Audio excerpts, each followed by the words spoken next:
সুপ্রিয় দর্শকবৃন্দ আসসালামু আলাইকুম।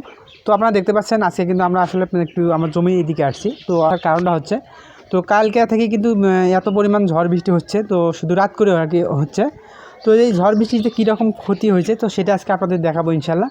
তো তার আগে যেহেতু আমরা দিকে ধানের দিকে আসছি সকালে উঠে, তো এদিকে আমাদের ধানের কোনো ক্ষতি হয়েছে নাকি তো সেটা দেখার জন্য আসছি। তো আলহামদুলিল্লাহ আমাদের ধানের এদিকে কোনো সমস্যা হয়নি। তো এই কারণে আমরা এখন দেখাবো যে অন্য কী ক্ষতি হয়েছে সেটা আপনাদের দেখাবো ইনশাল্লাহ। তো সেটার জন্য দেখতে হলে কিন্তু আপনারা সম্পূর্ণ ভিডিওটা দেখতে হবে, তাহলে বুঝতে পারবেন যে আসলে কী রকম আর কি ক্ষয়ক্ষতি হয়েছে আমাদের এই ঝড় বৃষ্টিতে।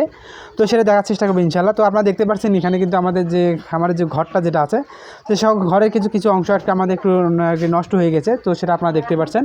তো এখানে আসলে আরও অনেক আর কি ক্ষতি হয়েছে, কারণ যেহেতু আমরা গ্রাম অঞ্চলে থাকি, তো গ্রাম অঞ্চলে আসলে যেহেতু আমরা কৃষক মানুষ, আমরা তো কৃষক যারা আর কি ফসল ফলাইছে, তো সেই ফসলের মধ্যে কী ফসলগুলো গেছে সেটা দেখার চেষ্টা করবো ইনশাল্লাহ। তো এখানে আপনারা দেখতে পাচ্ছেন আমাদের এখানে কিন্তু গম একজন আর কি করছেন, তো সেই গমে কিন্তু এখানে অসংখ্য আর কি এই জায়গাটাতে কিন্তু ব্যাপক পরিমাণে আর কি গম চাষ হয়।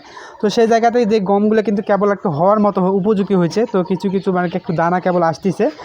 সেই অবস্থায় কিন্তু এই মানে দুর্যোগটা তো আসলে এইরকমটা হয়নি। তো কারণ গতকালকে যখন বৃষ্টিটা হয়েছিল, ঝড়টা হয়েছিল, তো তেমন একটা কিন্তু ক্ষতি একটা হয়নি। তো যখন আজকে রাতে যখন মূল আর কি বৃষ্টিটা হয়, তো এই বৃষ্টি হওয়ার পরে আর কি বৃষ্টির সঙ্গে সঙ্গে যখন বাতাসটা চলে আসে, তো তখনই আর কি সব যে গম যেগুলো আছে সেগুলো তলিয়ে যায়। শুধু গমে না, তো এখানে অসংখ্য আর কি আমাদের কিন্তু ফসল আছে এখানে। তো এখানে তার মধ্যে কিন্তু ভুট্টা এখানে আপনারা দেখতে পাচ্ছেন। তো ভুট্টা কিন্তু আমাদের এখানে মানে ব্যাপক পরিমাণে আর কি ক্ষয়ক্ষতি হয়েছে। তো এখানে গেতে আপনাদের দেখাবো তো আসলে আমাদের কী হয়েছে সেটা সম্পূর্ণ ভিডিও আপনাদের দেখাবো, আসলে আমাদের ক্ষয়ক্ষতিগুলো কী রকম পরিমাণে হয়েছে। তো একজন কৃষক মানুষ যে জিনিস নিয়ে আসলে স্বাবলম্বী হয়ে থাকে, তো সেই সব জিনিসগুলো কীভাবে আসলে ক্ষয়ক্ষতি হয়েছে সেটা দেখার চেষ্টা করবো ইনশাল্লাহ। তো এখানে দেখতে পাচ্ছেন যে ভুট্টা, তো এখানে আমাদের দিকে কিন্তু ভুট্টা কিন্তু মানে এখানে হাজার একর একটি জমি কিন্তু এখানে আছে। তো এইসব যেসব ভুট্টা যেগুলো শুধু মানে ছোটো আর কি আছে, অর্থাৎ তো হকল চকল হয়ে উঠছে বা একটু গাছগুলো পরিপুক্ত কেমন হচ্ছে, তো সেই সব ভুট্টাগুলো কিন্তু চলে গেছে। অর্থাৎ যেগুলো আসলে কচি গাছ কেমন ভুট্টা এখনও ধরেনি, তো ধরা অবস্থা, তো সেই সব জমিগুলো কিন্তু এই অবস্থা হয়েছে। তো এখানে আমাদের কিন্তু মানে ফসলের যে ক্ষেতগুলো যেগুলো আছে, ম্যাক্সিমাম ফসলের ক্ষেতগুলো কিন্তু নষ্ট হয়ে গেছে। কারণ এই ঝড় বৃষ্টিটা কিন্তু আসলে হওয়ার কোনো নমুনা ছিল না, তার কি বৃষ্টিটা শুরু হয়ে যায় কাল থেকে।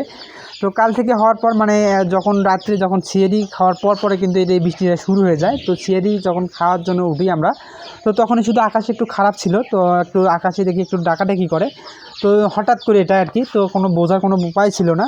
তো এখানে কিন্তু আমাদের পল যেগুলো ছিল, অর্থাৎ আমাদের খামারের যে পল ছিল সেগুলো কিন্তু ভিজিয়ে যাওয়ার মতো হয়ে গেছে।